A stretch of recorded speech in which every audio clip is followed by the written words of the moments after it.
जय माता दी। दोस्तों, इस पोस्ट में शेयर कर रहे हैं नवरात्र की सप्तमी, अष्टमी, नवमी को क्या नहीं खाना चाहिए। मार्कंडेय पुराण के अनुसार तो इन 3 तिथियों को बिना कुछ खाए ही पूजा करनी चाहिए। हालांकि ऐसा मुश्किल है।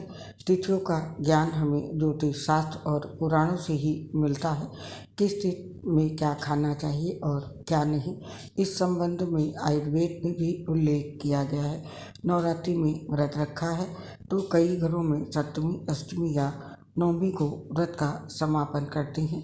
समापन के दौरान कई तरह के व्यंजन बनते हैं, लेकिन व्यंजन बनाते समय इन बातों का विशेष रूप से ध्यान रखें और इन चीज़ों को बिल्कुल भी ग्रहण ना करें। ये नियम सभी सप्तमी, अष्टमी, नवमी पर लागू होते हैं। साथ ही जानते हैं नवरात्रि की सप्तमी, अष्टमी, नवमी पर किन बातों का विशेष रूप से ध्यान रखना चाहिए। पहले जानते हैं कि सप्तमी की तिथि पर किस चीज़ का सेवन ना करें। सप्तमी के दिन ताड़ का फल खाना निषेध है। इसको इस दिन खाने से रोग होता है। और अष्टमी के दिन नारियल खाना निषेध है, क्योंकि इसके खाने से बुद्धि का नाश होता है।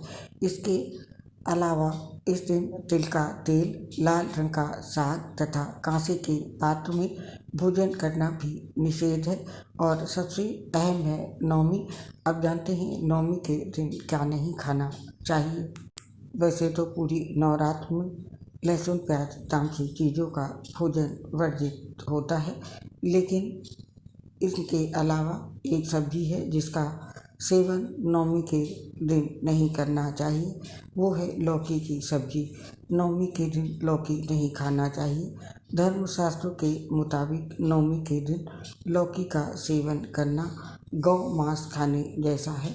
इससे कई जन्मों तक पाप लगता है। इसके अलावा यदि नवमी गुरुवार की है तो इस दिन केले और दूध का भी त्याग करें। तो दोस्तों, ये चीज़ें सप्तमी, अष्टमी, नवमी को नहीं खाना चाहिए। और आप जानते हैं कि इन 3 दिनों में किन बातों का विशेष रूप से ध्यान रखें।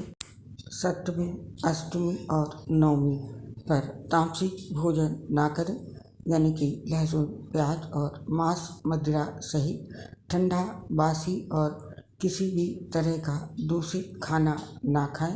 इन 3 दिनों में अनाज नहीं खाना चाहिए, बल्कि फलाहार ही करें।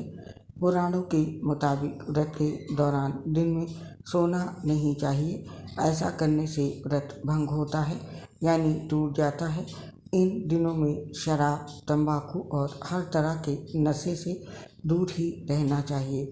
नवरात्रि के इन 3 दिनों में पति पत्नी को शारीरिक संबंध बनाने से भी बचना चाहिए। तो दोस्तों, इस पोस्ट को यहाँ पर समाप्त करते हैं और आपसे अब आज्ञा चाहते हैं। दोस्तों, आपसे अपनी एक प्रॉब्लम शेयर कर रहे हैं, अवश्य सुन लें। मैं बहुत बड़ी बीमारी लीवर सिरोसिस सहित कई बीमारियों से ग्रसित हूँ, जिसकी वजह से पोस्ट बनाने में दिक्कत होती है। बोलने में सांस उखड़ती है, जो कि आप महसूस भी करते होंगे। इसको अन्यथा ना लें। कृपया हमारा साथ और सहयोग दें। आपके साथ की हमें बहुत आवश्यकता है। इसके लिए आप सभी का बहुत बहुत हृदय से धन्यवाद। सासने नमस्कार। जय माता दी।